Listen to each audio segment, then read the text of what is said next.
ഇത് non resident ഇന്ത്യൻസിൻ്റെ ടാക്സിനെ കുറിച്ച് സംസാരിക്കുന്ന അല്ലെങ്കിൽ ടാക്സ് റിട്ടേൺ ഫയലിങ്ങിനെ കുറിച്ച് സംസാരിക്കുന്ന വീഡിയോയുടെ രണ്ടാമത്തെ പാർട്ടാണ്. ആദ്യത്തെ പാർട്ടിൽ വളരെ വിശദമായിട്ട് ബേസിക് ആയിട്ടുള്ള ചില കാര്യങ്ങളെല്ലാം നമ്മൾ ഡിസ്കസ് ചെയ്തു. ആ വീഡിയോ നിങ്ങൾ കണ്ടു കാണുമെന്ന് പ്രതീക്ഷിക്കുന്നു. നിങ്ങൾ ആ വീഡിയോ കണ്ടിട്ടില്ല എങ്കിൽ ആ പാർട്ട് കൂടി കാണാനായിട്ട് ശ്രമിക്കുക. ഈ രണ്ടാമത്തെ പാർട്ടിൽ നമ്മൾ മെയിനായിട്ട് ഡിസ്കസ് ചെയ്യുന്നത് ഒരു ടാക്സ് റിട്ടേൺ, ഒരു NRI ടാക്സ് റിട്ടേൺ ഫയൽ ചെയ്യുന്നതിന് മുന്നേ എന്തെല്ലാം കാര്യങ്ങളാണ് ശ്രദ്ധിക്കേണ്ടതെന്നാണ്.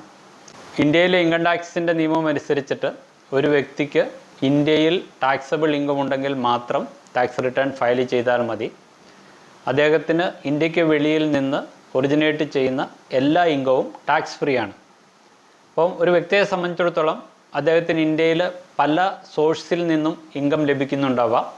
അദ്ദേഹത്തിന് NRO അക്കൗണ്ടിലുള്ള ഡെപ്പോസിറ്റുകളിൽ നിന്ന് ലഭിക്കുന്ന ഇൻട്രസ്റ്റ്, വീടുകൾ വാടകയ്ക്ക് കൊടുത്തിട്ടുണ്ടാവാം, ഫ്ലാറ്റുകൾ വാടകയ്ക്ക് കൊടുത്തിട്ടുണ്ടാവാം, അതിൽ നിന്ന് ലഭിക്കുന്ന റെൻ്റൽ ഇൻകം, ബോണ്ടുകളിൽ നിക്ഷേപം നടത്തിയിട്ടുണ്ടാവാം, NCDകളിൽ നിക്ഷേപം നടത്തിയിട്ടുണ്ടാവാം, നിങ്ങൾ സ്റ്റോക്ക് മാർക്കറ്റിലും മ്യൂച്വൽ ഫണ്ടുകളിലും നിക്ഷേപം നടത്തിയിട്ടുണ്ടാവാം. ഇങ്ങനെയുള്ള നിക്ഷേപങ്ങളിൽ നിന്ന് ലഭിക്കുന്ന വരുമാനം ടാക്സബിൾ ലിമിറ്റിന് മുകളിലാണെങ്കിൽ നിങ്ങൾ ഇന്ത്യയിൽ ടാക്സ് റിട്ടേൺ ഫയൽ ചെയ്യാനായിട്ട് ബാധ്യസ്ഥരാണ്.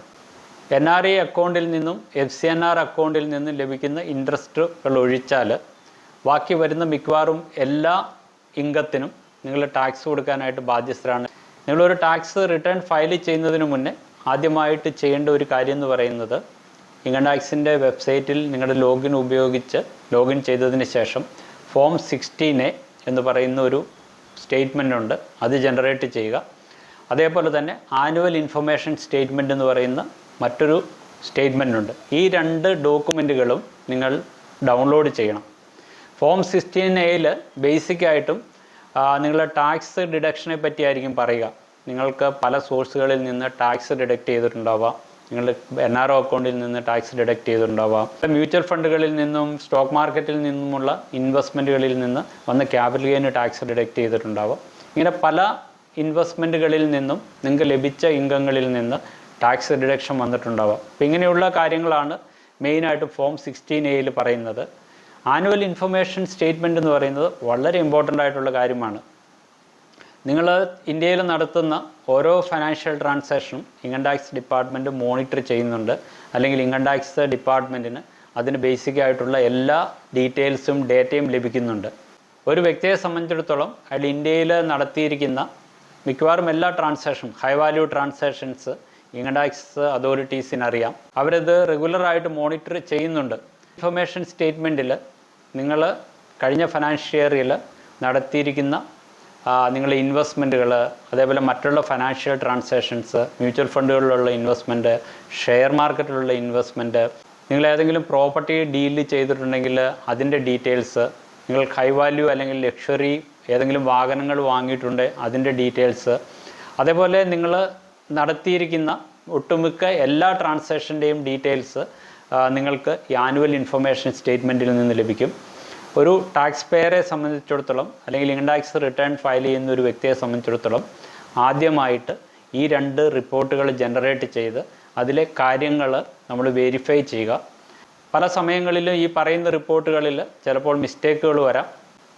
മിസ്റ്റേക്കുകൾ വന്നിട്ടുണ്ടെങ്കിൽ അത് റെക്ടിഫൈ ചെയ്യാനായിട്ടുള്ള ഒരു ഓപ്ഷനും അതിൽ പറയുന്നുണ്ട്. അപ്പോൾ നമുക്ക് റെക്ടിഫൈ ചെയ്യാൻ പറ്റും. പക്ഷേ നമ്മൾ നടത്തുന്ന എല്ലാ ട്രാൻസാക്ഷനും ഈ ആനുവൽ ഇൻഫർമേഷൻ സ്റ്റേറ്റ്മെൻറ്റിൽ വരണമെന്നില്ല. ഒരു വ്യക്തിയെ സംബന്ധിച്ചിടത്തോളം ആനുവൽ ഇൻഫർമേഷൻ സ്റ്റേറ്റ്മെൻറ്റിൽ നിങ്ങളുടെ ട്രാൻസാക്ഷൻ അപ്പിയർ ചെയ്താലും ഇല്ലെങ്കിലും നിങ്ങൾ ടാക്സ് റിട്ടേൺ ഫയൽ ചെയ്യുമ്പോൾ സത്യസന്ധമായിട്ട് നിങ്ങൾ നടത്തിയിരിക്കുന്ന ട്രാൻസാക്ഷൻസിൻ്റെ ഡീറ്റെയിൽസും നിങ്ങൾക്ക് ലഭിച്ചിരിക്കുന്ന ഇൻകവും അതിൽ ഉൾപ്പെടുത്താനായിട്ട് മറക്കരുത്. സാധാരണയായിട്ട് 4 ഹെഡുകളിലാണ് നമ്മൾ ടാക്സ് കമ്പ്യൂട്ട് ചെയ്യുന്നത്. Income from salary, income from house property, capital gain, 4ാമത്തെ കാറ്റഗറി എന്ന് പറയുന്നത് ഇൻകം ഫ്രം അതർ സോഴ്സ്.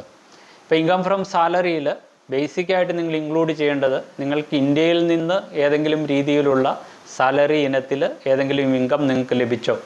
ഇപ്പോൾ നോൺ റെസിഡൻറ്റ് ഇന്ത്യൻസ് ഇവിടെ നോട്ട് ചെയ്യേണ്ട ഒരു പ്രത്യേക കാര്യം എന്ന് പറയുന്നത്, നിങ്ങൾ വിദേശത്ത് ജോലി ചെയ്യുന്ന വ്യക്തികളായിരിക്കാം. പലപ്പോഴും നിങ്ങളുടെ എംപ്ലോയർ ഡയറക്റ്റായിട്ട് നിങ്ങളുടെ സാലറി ഇന്ത്യയിലെ ബാങ്ക് അക്കൗണ്ടിലേക്ക് ട്രാൻസ്ഫർ ചെയ്താൽ അത് ടാക്സബിൾ ആണെന്നുള്ള കാര്യം നിങ്ങൾ മനസ്സിലാക്കുക. നിങ്ങൾ ഏത് രാജ്യത്താണോ ജോലി ചെയ്യുന്നത് ആ രാജ്യത്തെ നിങ്ങൾ ഓപ്പൺ ചെയ്തിരിക്കുന്ന ബാങ്ക് അക്കൗണ്ടിലേക്കായിരിക്കണം നിങ്ങളുടെ സാലറി ക്രെഡിറ്റ് ചെയ്യേണ്ടത്. ആ ബാങ്ക് അക്കൗണ്ടിൽ നിന്ന് വേണം നിങ്ങൾ ഇന്ത്യയിലെ നിങ്ങളുടെ NRE അക്കൗണ്ടിലേക്കോ NRO അക്കൗണ്ടിലേക്കോ ഈ പണം ട്രാൻസ്ഫർ ചെയ്യാൻ. നിങ്ങളുടെ എംപ്ലോയർ ഡയറക്റ്റായിട്ട് നിങ്ങളുടെ സാലറി ഇന്ത്യയിലെ ബാങ്ക് അക്കൗണ്ടിലേക്ക് ട്രാൻസ്ഫർ ചെയ്താൽ അത് ടാക്സബിൾ ആണ്. അതോടൊപ്പം തന്നെ നിങ്ങൾ വിദേശത്ത് താമസിക്കുന്ന ഒരു വ്യക്തിയായിരിക്കാം. ഇന്ത്യയിലുള്ള ഒരു കമ്പനിക്ക് വേണ്ടിയിട്ടാണ് നിങ്ങൾ ജോലി ചെയ്യുന്നത്. ഇന്ത്യയിൽ നിന്നാണ് നിങ്ങൾക്ക് സാലറി ലഭിക്കുന്നതെങ്കിലും അതും ടാക്സബിൾ ആണ്. രണ്ടാമത്തെ ഹെഡ് എന്ന് പറയുന്നത് ഇൻകം ഫ്രം ഹൗസ് പ്രോപ്പർട്ടിയാണ്. സാധാരണയായിട്ട് NRIs എല്ലാം ഒന്നിൽ കൂടുതൽ പ്രോപ്പർട്ടികൾ ഓൺ ചെയ്യുന്ന വ്യക്തികളാകാം. ഫ്ലാറ്റുകളാകാം, വില്ലകളാകാം, ഇൻഡിപെൻഡൻ്റ് ആയിട്ടുള്ള ഹൗസുകളാകാം, അല്ലെങ്കിൽ മറ്റേതെങ്കിലും രീതിയിലുള്ള കൊമേഴ്ഷ്യൽ ബിൽഡിങ്ങുകളാകാം. ഈ ബിൽഡിങ്ങുകളിൽ നിന്നോ അല്ലെങ്കിൽ ഈ പ്രോപ്പർട്ടികളിൽ നിന്നോ നിങ്ങൾക്ക് ഏതെങ്കിലും റെൻ്റൽ ഇൻകമോ മറ്റേതെങ്കിലും രീതിയിലുള്ള ഇൻകമോ ലഭിക്കുന്നുണ്ടെങ്കിൽ അതേപോലെയുള്ള ഇൻകമാണ് ഇൻകം ഫ്രം ഹൗസ് പ്രോപ്പർട്ടിയിൽ വരുന്നത്. രണ്ടിൽ കൂടുതൽ റെസിഡൻഷ്യൽ പ്രോപ്പർട്ടീസ് ഉള്ള വ്യക്തികൾ, വീടോ വില്ലയോ അല്ലെങ്കിൽ ഫ്ലാറ്റോ ഉള്ള വ്യക്തികൾ ശ്രദ്ധിക്കേണ്ട ഒരു കാര്യം, നിങ്ങൾക്ക് ചിലപ്പോൾ 4-5 ഫ്ലാറ്റുകൾ ഉണ്ടാവാം. ഇതിൽ പല ഫ്ലാറ്റുകൾ നിങ്ങൾ വാടകയ്ക്ക് കൊടുത്തിട്ട് നിങ്ങൾക്ക് റെൻ്റൽ ഇൻകം ഉണ്ടാകാം. ഇപ്പോൾ ഒരു എക്സാമ്പിളായിട്ട് പറയുകയാണെങ്കിൽ ഒരു വ്യക്തി 5 റെസിഡൻഷ്യൽ പ്രോപ്പർട്ടീസ്, അത് വില്ലയാകാം, ഹൗസാകാം, ഫ്ലാറ്റാകാം, ഓൺ ചെയ്യുന്നുണ്ട്. അതിൽ 2 റെസിഡൻഷ്യൽ പ്രോപ്പർട്ടി അദ്ദേഹത്തിൻ്റെ ചോയ്സ് അനുസരിച്ച് സെൽഫ് ഓക്യുപ്പൈഡ് പ്രോപ്പർട്ടി ആയിട്ട് കീപ്പ് ചെയ്യാം. ബാക്കി വരുന്ന 3 പ്രോപ്പർട്ടി നിങ്ങൾ ഐഡിയലായിട്ട് ഇട്ടിരിക്കുകയാണെങ്കിൽ തന്നെയും, റെൻറ്റിന് കൊടുക്കാതെ വേക്കൻ്റ് ആയിട്ട് ഇട്ടിരിക്കുകയാണെങ്കിൽ തന്നെയും അതിനൊരു ഡീംഡ് റെൻ്റൽ ഇൻകം കാൽക്കുലേറ്റ് ചെയ്ത് നിങ്ങൾ ടാക്സ് കൊടുക്കാനായിട്ട് ബാധ്യസ്ഥരാണ്. അപ്പോൾ ഒന്നിൽ കൂടുതൽ പ്രോപ്പർട്ടികൾ ഓൺ ചെയ്യുന്ന വ്യക്തികൾ ശ്രദ്ധിക്കുക. 2 പ്രോപ്പർട്ടികൾ നിങ്ങൾക്ക് സെൽഫ് ഓക്യുപ്പൈഡ് ആയിട്ട് കീപ്പ് ചെയ്യാം. 3-ാമത്തെയും 4-ാമത്തെയും 5-ാമത്തെയും അതിൽ കൂടുതൽ എത്ര പ്രോപ്പർട്ടീസ് ഉണ്ടോ ഈ പ്രോപ്പർട്ടികൾ നിങ്ങൾ റെൻറ്റിന് കൊടുക്കുകയാണെങ്കിൽ പ്രശ്നമില്ല. അതിൽ വരുന്ന റെൻ്റൽ ഇൻകം നാച്ചുറലായിട്ടും ടാക്സബിൾ ആണ്. അഥവാ നിങ്ങൾ ഐഡിയലായിട്ട് ഈ പ്രോപ്പർട്ടി കീപ്പ് ചെയ്താൽ തന്നെയും അതിന് ഡീംഡ് റെൻ്റൽ ഇൻകം എന്ന് പറയുന്ന ഒരു കൺസെപ്റ്റ് അനുസരിച്ചിട്ട് ആ ഏരിയയിലെ റെൻ്റ് കാൽക്കുലേറ്റ് ചെയ്ത് അത് എത്രയാണോ അത് നിങ്ങളുടെ ഇൻകമായിട്ട് കൺസിഡർ ചെയ്ത് നിങ്ങൾ ടാക്സ് കൊടുക്കാനായിട്ട് ബാധ്യസ്ഥരാണ്. സാധാരണയായിട്ട് ഹൗസ് പ്രോപ്പർട്ടികളുടെ റെൻ്റൽ ഇൻകം നമ്മൾ കണക്കാക്കുമ്പോൾ ഗവൺമെൻറ് തന്നെ ഇതിൻ്റെ മെയിൻ്റനൻസിനും മറ്റുമായിട്ട് ഒരു 30% റിബേറ്റ് നമുക്ക് നൽകുന്നുണ്ട്. എക്സാമ്പിളായിട്ട് പറയുകയാണ്, നിങ്ങളുടെ പ്രോപ്പർട്ടിയുടെ റെൻ്റൽ ഇൻകം എന്ന് പറയുന്നത് 1,10,000 രൂപയാണ് ഒരു വർഷം. അതിൽ 10,000 രൂപ നിങ്ങൾ മുനിസിപ്പൽ ടാക്സ് കൊടുത്തു. ബാക്കി വരുന്ന 1,00,000 രൂപയുടെ 30% നിങ്ങൾക്ക് റിബേറ്റായിട്ട് കണക്കാക്കിയിട്ട് ബാലൻസ് ഉള്ള 70,000 രൂപ മാത്രം നിങ്ങളുടെ ഇൻകമായിട്ട് കാണിച്ചാൽ മതിയാകും. ഒന്നിൽ കൂടുതൽ പ്രോപ്പർട്ടികളുള്ള വ്യക്തികളാണെങ്കിൽ ഞാൻ ഈ പറഞ്ഞ രീതിയിലുള്ള കമ്പ്യൂട്ടേഷൻ നിങ്ങൾ ചെയ്യേണ്ടതായിട്ടുണ്ട്. ഒരു നോൺ റെസിഡൻറ്റ് ഇന്ത്യൻ വീട് വാടകയ്ക്ക് കൊടുക്കുമ്പോൾ അദ്ദേഹത്തിന് കിട്ടുന്ന റെൻ്റൽ ഇൻകത്തിൽ നിന്ന് 30% ടാക്സ് കുറച്ചിട്ട് ബാക്കിയുള്ള എമൗണ്ട് ആയിരിക്കണം നിങ്ങളുടെ ടെനൻറ്റ് നിങ്ങൾക്ക് നൽകേണ്ടത്. എത്ര NRIs ഇത് ഫോളോ ചെയ്യുന്നുണ്ടെന്നുള്ള കാര്യത്തിൽ സംശയമുണ്ട്. പലർക്കും ഈ കാര്യങ്ങളെക്കുറിച്ച് അജ്ഞരാണ്. അതാണ് മെയിനായിട്ടുള്ള റീസൺ. മറ്റൊരു കാര്യം, നിങ്ങളുടെ ടെനൻറ്റിനോട് 30% ടാക്സ് പിടിച്ചിട്ട് ബാക്കിയുള്ള എമൗണ്ട് തരാൻ പറയുകയാണെങ്കിൽ തന്നെയും അവിടെയും വലിയൊരു പ്രശ്നമാണ്. ഈ ടാക്സ് പിടിക്കുന്ന നിങ്ങളുടെ ടെനൻറ്റ് അതിന് പിന്നെ റിട്ടേൺ ഫയൽ ചെയ്യണം. അതിന് ഇൻകം ടാക്സ് റിലേറ്റഡ് ആയിട്ടുള്ള ഒരുപാട് ഫോർമാലിറ്റീസ് കംപ്ലീറ്റ് ചെയ്യാനുണ്ട്. അതുകൊണ്ടാണ് പല സമയങ്ങളിലും ഇതറിയാവുന്ന വ്യക്തികൾ നോൺ റെസിഡൻറ്റ് ഇന്ത്യൻസിൻ്റെ കയ്യിൽ നിന്ന് വീട് വാടകയ്ക്ക് എടുക്കുകയോ നോൺ റെസിഡൻറ്റ് ഇന്ത്യൻസിൻ്റെ കയ്യിൽ നിന്ന് ഏതെങ്കിലും പ്രോപ്പർട്ടികൾ വാങ്ങാനായിട്ടുള്ള മടി കാണിക്കുന്നതിന് മെയിനായിട്ടുള്ള കാര്യം.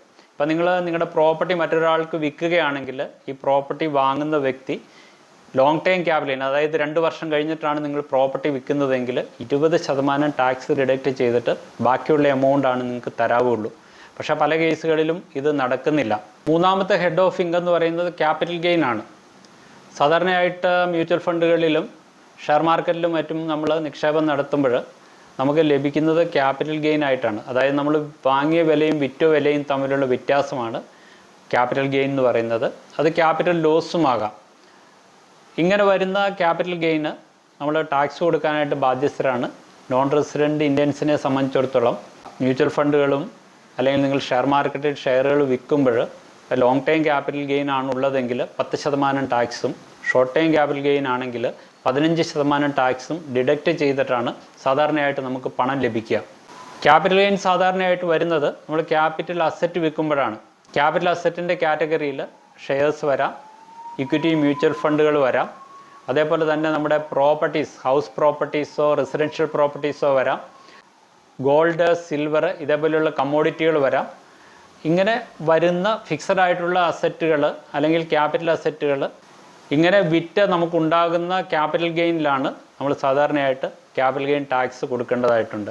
ലിസ്റ്റ് ചെയ്ത ഇക്വിറ്റി ഷെയർസുകളിലോ അല്ലെങ്കിൽ ഇക്വിറ്റി മ്യൂച്വൽ ഫണ്ടുകളിലോ ആണ് നിങ്ങൾ നിക്ഷേപം നടത്തിയിരിക്കുന്നതെങ്കിൽ, ഒരു വർഷത്തിന് ശേഷമാണ് നിങ്ങളുടെ നിക്ഷേപം നിങ്ങൾ പിൻവലിക്കുന്നതെങ്കിൽ അത് ലോങ് ടൈം ക്യാപിറ്റൽ ഗെയിൻ ആയിട്ട് കൺസിഡർ ചെയ്ത് 10% ടാക്സ് കൊടുത്താൽ മതി. അതോടൊപ്പം തന്നെ 1 ലക്ഷം രൂപ വരെയുള്ള ടാക്സ്, ക്യാപിറ്റൽ ഗെയിൻ ടാക്സിൽ നിന്ന് എക്സംപ്റ്റഡ് ആണ്. ഇവിടെ ഇക്വിറ്റി ഫണ്ട് എന്ന് ഞാനിവിടെ ഉദ്ദേശിച്ചത് ആ ഫണ്ടിൻ്റെ അണ്ടർലൈയിങ് അസറ്റിൽ കുറഞ്ഞത് 65% ഇന്ത്യൻ സ്റ്റോക്ക് മാർക്കറ്റിൽ ലിസ്റ്റ് ചെയ്ത ഷെയറുകളിലായിരിക്കണം നിക്ഷേപം നടത്തിയിരിക്കുന്നത്. മറ്റൊരു കാറ്റഗറിയിലുള്ള ഫണ്ട് എന്ന് പറയുന്നത് ഡെറ്റ് ഫണ്ടാണ്. ഫസ്റ്റ് ഏപ്രിൽ 2023 മുതൽ ഡെറ്റ് ഫണ്ടിൽ നിന്ന് നമുക്ക് ലഭിക്കുന്ന ഇൻകം അല്ലെ capital gain short time capital gain ആയിട്ട് കൺസിഡർ ചെയ്തിട്ട് നമ്മുടെ ഇൻകത്തിൻ്റെ കൂട്ടത്തിൽ ആഡ് ചെയ്ത് നമ്മൾ ടാക്സ് കൊടുക്കുകയാണ് ചെയ്യുന്നത്. എന്നാൽ മ്യൂച്വൽ ഫണ്ടുകളിൽ തന്നെ മറ്റൊരു കാറ്റഗറിയായ ഹൈബ്രിഡ് ഫണ്ട് അല്ലെങ്കിൽ മൾട്ടി അസറ്റ് ഫണ്ട്, ഇങ്ങനെയുള്ള ഫണ്ടുകളിലെ അണ്ടർലൈയിങ് അസറ്റ്സ് 35% കൂടുതൽ ലിസ്റ്റ് ചെയ്ത ഇക്വിറ്റി ഷെയറുകളിലാണ് നിക്ഷേപം നടത്തിയിരിക്കുന്നതെങ്കിൽ അതേപോലെയുള്ള ഫണ്ടുകളുടെ ക്യാപിറ്റൽ ഗെയിൻ കാൽക്കുലേറ്റ് ചെയ്യുന്നതിന് ലോങ് ടൈം ക്യാപിറ്റൽ ഗെയിൻ 3 വർഷത്തിന് ശേഷം, അതായത് 36 മാസത്തിന് ശേഷം വിൽക്കുകയാണെങ്കിൽ ലോങ് ടൈം ക്യാപിറ്റൽ ഗെയിനായിട്ടും, 36 മാസത്തിന് മുന്നേ ആണ് വിൽക്കുന്നതെങ്കിൽ അതിൻ്റെ ഷോർട്ട് ടൈം ക്യാപിറ്റൽ ഗെയിനുമായിട്ടാണ് കൺസിഡർ ചെയ്യുന്നത്. Long time capital gain 20% tax കൊടുത്താൽ മതി. അതോടൊപ്പം തന്നെ ഇൻഡെക്സേഷൻ ബെനിഫിറ്റ് നമുക്ക് ലഭിക്കും. ഷോർട്ട് ടൈം ക്യാപിറ്റൽ ഗെയിൻ നമ്മുടെ ഇൻകത്തിൻ്റെ കൂട്ടത്തിൽ ആഡ് ചെയ്യണം. അപ്പോൾ നിങ്ങളൊരു ഹൗസ് പ്രോപ്പർട്ടിയാണ് വിൽക്കുന്നത് അല്ലെങ്കിൽ ഒരു റെസിഡൻഷ്യൽ പ്രോപ്പർട്ടിയാണ് വിൽക്കുന്നതെങ്കിൽ 2 വർഷത്തിന് ശേഷം, അതായത് നിങ്ങൾ വാങ്ങിയ ദിവസം മുതൽ 24 മാസത്തിന് ശേഷമാണ് സെയിൽ നടക്കുന്നതെങ്കിൽ അത് ലോങ് ടൈം ക്യാപിറ്റൽ ഗെയിൻ ആയിട്ട് കൺസിഡർ ചെയ്യാം. 2 വർഷത്തിന് മുന്നേ ആണെങ്കിൽ അത് ഷോർട്ട് ടൈം ക്യാപിറ്റൽ ഗെയിനും. ലോങ് ടൈം ക്യാപിറ്റൽ ഗെയിൻ ഞാൻ ആദ്യമേ പറഞ്ഞതുപോലെ 20% ടാക്സ് വിത്ത് ഇൻഡെക്സേഷൻ ബെനിഫിറ്റ് നമുക്ക് ലഭിക്കും. ഇനി മറ്റൊരു കാറ്റഗറി ഓഫ് ക്യാപിറ്റൽ അസറ്റ്സ് എന്ന് പറയുന്നത് കമ്മോഡിറ്റീസ് ആണ്. ഗോൾഡ്, സിൽവർ ഇതേപോലെയുള്ള കമ്മോഡിറ്റികളാണ് നമ്മൾ ട്രാൻസാക്ഷൻ നടത്തുന്നതെങ്കിൽ ലോങ് ടൈം ക്യാപിറ്റൽ ഗെയിനിൻ്റെ ബെനിഫിറ്റ് നിങ്ങൾക്ക് ലഭിക്കണമെങ്കിൽ 3 വർഷം, അതായത് 36 മാസം ഹോൾഡ് ചെയ്തതിന് ശേഷം ആയിരിക്കണം വിൽപ്പന നടത്തുന്നത്. 36 മാസത്തിന് ശേഷം, അതായത് 3 വർഷത്തിന് ശേഷമാണ് ഗോൾഡ്, സിൽവർ നിങ്ങൾ വിൽക്കുന്നതെങ്കിൽ അതിന് ലോങ് ടൈം ക്യാപിറ്റൽ ഗെയിനായിട്ട് കൺസിഡർ ചെയ്ത് 20% ടാക്സ് വിത്ത് ഇൻഡെക്സേഷൻ ബെനിഫിറ്റ് ഉണ്ട്. അതേപോലെ അൺലിസ്റ്റഡ് സെക്യൂരിറ്റികളിൽ, അതായത് അൺലിസ്റ്റഡ് കമ്പനികളുടെ ഷെയറുകളിലാണ് നിക്ഷേപം നടത്തിയിരിക്കുന്നതെങ്കിലും long time capital gain applicable ആകുന്നത് 24 മാസങ്ങൾക്ക് ശേഷമുള്ള വിൽപ്പനയ്ക്കാണ്. അവിടെയും നമ്മൾ 20% ടാക്സ് വിത്ത് ഇൻഡെക്സേഷൻ ബെനിഫിറ്റ് നമുക്ക് ലഭിക്കും. നമ്മൾ ഇക്വിറ്റി മാർക്കറ്റിലും അതേപോലെ മ്യൂച്വൽ ഫണ്ടുകളിലും നടത്തുന്ന നിക്ഷേപങ്ങളിൽ എല്ലാ സമയങ്ങളിലും നമുക്ക് ലാഭം ലഭിക്കണമെന്നില്ല. പല സമയങ്ങളിലും നമ്മൾ വാങ്ങിയിരിക്കുന്ന ഷെയറുകൾ നഷ്ടത്തിൽ വിൽക്കാറുണ്ട്. ഇങ്ങനെ വരുന്ന ലോസ്, അതായത് ക്യാപിറ്റൽ ലോസ്, സാധാരണയായിട്ട് നമുക്ക് വരുന്ന 8 വർഷങ്ങളിലേക്ക് ക്യാരി ഫോർവേഡ് ചെയ്യാനായിട്ടുള്ള ഒരു പ്രൊവിഷനും ഇൻകം ടാക്സ് ആക്റ്റിൽ പറയുന്നുണ്ട്. ഇത് ഒന്നുകൂടി വ്യക്തമായിട്ട് പറഞ്ഞു കഴിഞ്ഞാൽ, നിങ്ങൾ ഒരു ഷെയർ വിറ്റ് നിങ്ങൾക്ക് 1 ലക്ഷം രൂപ നഷ്ടമാണ് വന്നിരിക്കുന്നത്. ഈ വരുന്ന നഷ്ടം നിങ്ങൾക്ക് 2 രീതിയിൽ അഡ്ജസ്റ്റ് ചെയ്യാം. ഷോർട്ട് ടൈം ക്യാപിറ്റൽ ലോസ് ആണ് വന്നിരിക്കുന്നതെങ്കിൽ അത് ഷോർട്ട് ടൈം ക്യാപിറ്റൽ ഗെയിനും അതേപോലെ ലോങ് ടൈം ക്യാപിറ്റൽ ഗെയിനുമായിട്ട് സെറ്റ് ഓഫ് ചെയ്യാം. അതേപോലെ ലോങ് ടൈം ക്യാപിറ്റൽ ലോസ് ആണ് വന്നിരിക്കുന്നതെങ്കിൽ നിങ്ങൾക്ക് ലോങ് ടൈം ക്യാപിറ്റൽ ഗെയിനുമായിട്ട് സെറ്റ് ഓഫ് ചെയ്യാം. ഞാൻ ഈ പറഞ്ഞ രീതിയിൽ ഷോർട്ട് ടൈം ക്യാപിറ്റൽ ഗെയിനും ഷോർട്ട് ടൈം ക്യാപിറ്റൽ ലോസും അതേപോലെ ലോങ് ടൈം ക്യാപിറ്റൽ ഗെയിനും ലോങ് ടൈം ക്യാപിറ്റൽ ലോസുമായിട്ട് സെറ്റ് ഓഫ് ചെയ്തതിന് ശേഷം പിന്നെയും നിങ്ങൾക്ക് നഷ്ടം ബാക്കി നിൽക്കുന്നുവെങ്കിൽ ഇത് വരുന്ന 8 ഫൈനാൻഷ്യൽ ഇയറിലേക്ക് നിങ്ങൾക്ക് ക്യാരി ഫോർവേഡ് ചെയ്യാം. എക്സാമ്പിളായിട്ട് പറഞ്ഞാൽ, ഈ വർഷം നിങ്ങൾക്ക് എല്ലാ അഡ്ജസ്റ്റ്മെൻറ്റുകളും കഴിഞ്ഞിട്ട് ഒരു 50,000 രൂപ ക്യാപിറ്റൽ ലോസ് ഉണ്ട്. ഈ ലോസ് നിങ്ങൾ ക്യാരി ഫോർവേഡ് ചെയ്യുകയാണെങ്കിൽ അടുത്ത വർഷം നിങ്ങൾക്ക് 1 ലക്ഷം രൂപ ക്യാപിറ്റൽ ഗെയിനായിട്ട് ലഭിച്ചെങ്കിൽ ഈ 1 ലക്ഷം രൂപയും 50,000 രൂപയും സെറ്റ് ഓഫ് ചെയ്തതിന് ശേഷം വെറും 50,000 രൂപയ്ക്ക് മാത്രം നിങ്ങൾ ടാക്സ് കൊടുത്താൽ മതിയാവും. രണ്ടാമത്തെ ഹെഡ് എന്ന് പറയുന്നത് ഇൻകം ഫ്രം അതർ സോഴ്സസ് ആണ്. അപ്പം ഞാൻ ഈ പറഞ്ഞ 3 കാറ്റഗറിയിൽ പെടാത്ത ഇൻകങ്ങളെല്ലാം ഉൾപ്പെടുത്തുന്ന ഒരു ഹെഡ് എന്ന് പറയുന്നത് ഇൻകം ഫ്രം അതർ സോഴ്സസ് ആണ്. കമ്പനികളിൽ നിന്ന് നമുക്ക് ലഭിക്കുന്ന ഡിവിഡൻഡ്, മ്യൂച്വൽ ഫണ്ടുകളിൽ നിന്ന് ലഭിക്കുന്ന ഡിവിഡൻഡ്, നമ്മളുടെ ബാങ്ക് നിക്ഷേപം, അതായത് ഒരു NRIയെ സംബന്ധിച്ചിടത്തോളം NRO അക്കൗണ്ടിൽ നിന്ന് ലഭിക്കുന്ന ഇൻട്രസ്റ്റ്, ബോണ്ടുകളിൽ നിന്ന്, NCDകളിൽ നിന്ന് ലഭിക്കുന്ന ഇൻട്രസ്റ്റ്, നിങ്ങൾ ചിട്ടികളൊക്കെ ചേർന്നിരിക്കുന്ന വ്യക്തികളാകാം, അതിൽ നിന്ന് ലഭിച്ചിരിക്കുന്ന ലാഭം, 50,000 രൂപയിൽ കൂടുതൽ നിങ്ങൾക്ക് ഒരു വർഷം ഏതെങ്കിലും വ്യക്തികളുടെ കയ്യിൽ നിന്ന് ഗിഫ്റ്റായിട്ട്, പണമായിട്ടോ അല്ലെങ്കിൽ മറ്റേതെങ്കിലും വസ്തുക്കളായിട്ട് ലഭിച്ചിട്ടുണ്ടെങ്കിൽ ആ എമൗണ്ട്, ഇൻഷുറൻസ് കമ്പനികളിൽ നിന്ന് ലഭിക്കുന്ന ആനുവിറ്റി, അതേപോലെ പെൻഷൻ പോലെയുള്ള എല്ലാ ഇൻകങ്ങളും, ആദ്യത്തെ 3 കാറ്റഗറിയിൽ പെടാത്ത എല്ലാ ഇൻകങ്ങളും നമ്മൾ ചേർക്കേണ്ടത് ഇൻകം ഫ്രം അതർ സോഴ്സിലാണ്. NRO അക്കൗണ്ടിൽ നിന്ന് ലഭിക്കുന്ന ഇൻട്രസ്റ്റിന് ടാക്സബിൾ ആണ്. എന്നാൽ NRE അക്കൗണ്ടിൽ നിന്നും FCNR അക്കൗണ്ടുകളിൽ നിന്നും ലഭിക്കുന്ന ഇൻട്രസ്റ്റിന് നമ്മൾ ടാക്സ് കൊടുക്കേണ്ട ആവശ്യമില്ല. ഇതിനോട് ചേർത്ത് മറ്റൊരു കാര്യം കൂടി എനിക്ക് പറയാനുള്ളത്, നിങ്ങൾക്ക് എക്സംപ്റ്റഡ് ആയിട്ടുള്ള കുറേ ഇൻകങ്ങൾ ലഭിക്കുന്നുണ്ടാവാം. അത് പല സാഹചര്യങ്ങളിലും, ഇപ്പം നിങ്ങൾ നോൺ റെസിഡൻറ്റ് ഇന്ത്യൻ ആണ്, ഇന്ത്യക്ക് വെളിയിൽ നിന്ന് നിങ്ങൾക്ക് ലഭിക്കുന്ന സാലറി, അതോടൊപ്പം തന്നെ NRE അക്കൗണ്ടിൽ നിന്നും FCNR അക്കൗണ്ടിൽ നിന്നും ലഭിക്കുന്ന ഇൻട്രസ്റ്റ്, നിങ്ങൾ LIC അതേപോലെ ഇൻഷുറൻസ് പോളിസികളിൽ നിക്ഷേപം നടത്തിയിരിക്കുന്ന വ്യക്തികളാണെങ്കിൽ അതിൽ നിന്ന് ലഭിക്കുന്ന മെച്യൂരിറ്റി പ്രൊസീഡ്സ്, അതിന് ചില കണ്ടീഷൻസൊക്കെ ഉണ്ട്.